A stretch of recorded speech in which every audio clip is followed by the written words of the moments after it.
Tuition থেকে বাড়ি ফেরার পথে মামা বাড়ি ডেকে নিয়ে গিয়ে কি করলো সহপাঠী বন্ধু দেখুন। আমি চাই যে ও যে অন্যায় করেছে শাস্তি পাক, শাস্তি পাবো, ও যেন আর কোনো মেয়ের এরকম না করতে পারে। একই সাথেই পড়তো দুজনে, সেই বন্ধুই নাকি শেষেই এমনটা করবে তা ভাবতেও পারেনি মেয়ের পরিবারের লোকেরা। এমনিতেই আরজিকর কাণ্ডে তোলপাড় গোটা দেশ। এরই মধ্যে বছর 14 অষ্টম শ্রেণীর ছাত্রী নাবালিকাকে ধর্ষণের অভিযোগ উঠল তাঁরই সহপাঠীর বিরুদ্ধে। ঘটনায় চাঞ্চল্য ছড়িয়েছে গোটা এলাকায়। মঙ্গলবার ঘটনাটি ঘটেছে উত্তর 24 পরগনার বনগাঁ থানার গাঁড়াপোতা ভরতপুর এলাকায়। অভিযুক্তের শাস্তি চেয়ে ইতিমধ্যেই ধর্ষিতাই নাবালিকার পরিবার পুলিশে অভিযোগ জানিয়েছে। তবে ঘটনার 6 দিন পেরিয়ে গেলেও অভিযুক্তের বিরুদ্ধে পুলিশ কোনো ব্যবস্থা নেয়নি, এমনটাই অভিযোগ নির্যাতিতার পরিবারের। দ্রুত শাস্তির দাবিতে রাস্তায় নেমে বিক্ষোভ দেখাতে থাকে গ্রামের বাসিন্দারা। অভিযোগ, টিউশন পড়ে বাড়ি ফেরার পথেই নাবালিকাকে মামার বাড়িতে ঘুরতে নিয়ে গিয়ে ফাঁকা ঘরে সহপাঠী বান্ধবীকে ধর্ষণ করে অভিযুক্ত।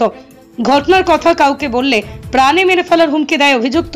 বাড়ি ফিরে অসুস্থ হয়ে পড়লে পরিবারকে অভিযুক্ত সহপাঠীর কুকীর্তির কথা জানায় নির্যাতিতা। আমি চাই যে ও যে অন্যায় করেছে শাস্তি পাক, শাস্তি পাবো, ও যেন আর কোনো মেয়ের এরকম না করতে পারে। আজকে আমার মেয়ে করেছে, কালকে আরেকজনের মেয়ে তো করতে পারে না। ছেলে পরিবারের সঙ্গে আমি কথা বলতে গিয়েছিলাম, উল্টে ভাইদের মারতে গেছে, আমাদের যাই ভয় তাদের মারতে গেছে, তাড়িয়ে দিয়েছে, আমাদের বাড়িতে কেন আসছিস, এই গালিগালাজ করে বাড়ি থেকে বের করে দিয়েছে। যেও একসঙ্গে পড়াশোনা করে, আমাদের বাড়ির ছেলেটাও আমাদের বাড়ি আসে। আমরা এফডি এখনো খারাপ কিছু দেখিনি, বাস্তব ওরা আমরা ছেলের মতনই দেখি। ও ছোটবেলার থেকে আসতেছে আমাদের সঙ্গে, মিশতেছে, ছেলে মেয়ের সঙ্গে মিশতেছে, আমাদের বড় মা বলে ডাকে, সেই হিসেবে আমাদের আসা যায়। আমাদের মেয়ের একটু সমস্যা আছে, ব্রেনের সমস্যা আছে। আজকালে আমাদের ওষুধ খাওয়াতে হচ্ছে আজকে 3 বছর ধরে। তখন ও আজকে পড়তে যখন যায় তখন ওর মা বলে কি, ইয়া তুই আজকে হচ্ছে ভাইয়ের সাথে, যে ওর ভাই হয় মানে ওর বয়সের ছোট, তা ভাইয়ের সাথে জাস্ট চালটা নিয়ে আসিস। তা বলছে ঠিক আছে যাবো নি। এবার গিয়েছে, যে দেখে ও দিদা বলছে তাহলে বস, হ্যাঁ ছেলেটার দিদা বলছে তাহলে বস, আমি তোর চালটা দিচ্ছি। ও যখন বসতে বলেছে তখন ও দিদা চলে গেল থালা বাসন ধুতে।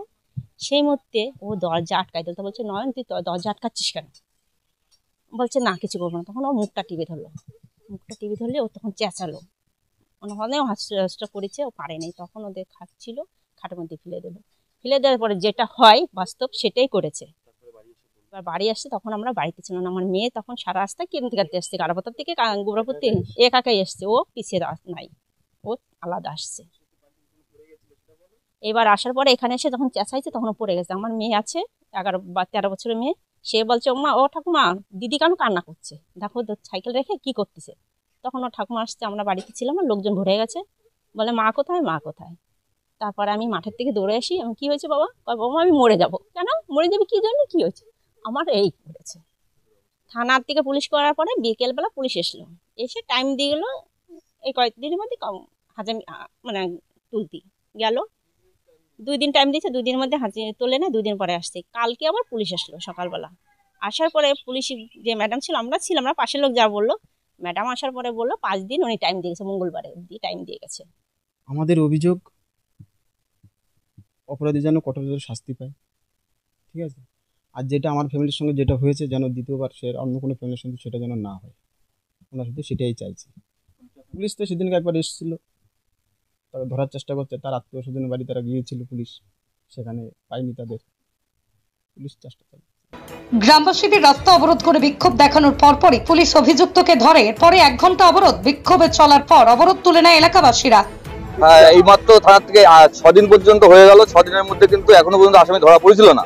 আমাদের অবরোধ করার সাথে সাথে কিন্তু আজকে শুনলাম যে আসামি ধরা পড়েছে, আমাদের খুশির সংবাদ। আমরা এখন অবরোধটা তুলে নেবো, সেটাই আমরা চিন্তা ভাবনা নিয়েছি। পুলিশ প্রশাসনের সাথে কথা হয়েছে, আমরা চাইছি যে অবরোধটা এই মুহূর্তে তুলে নেওয়ার জন্য।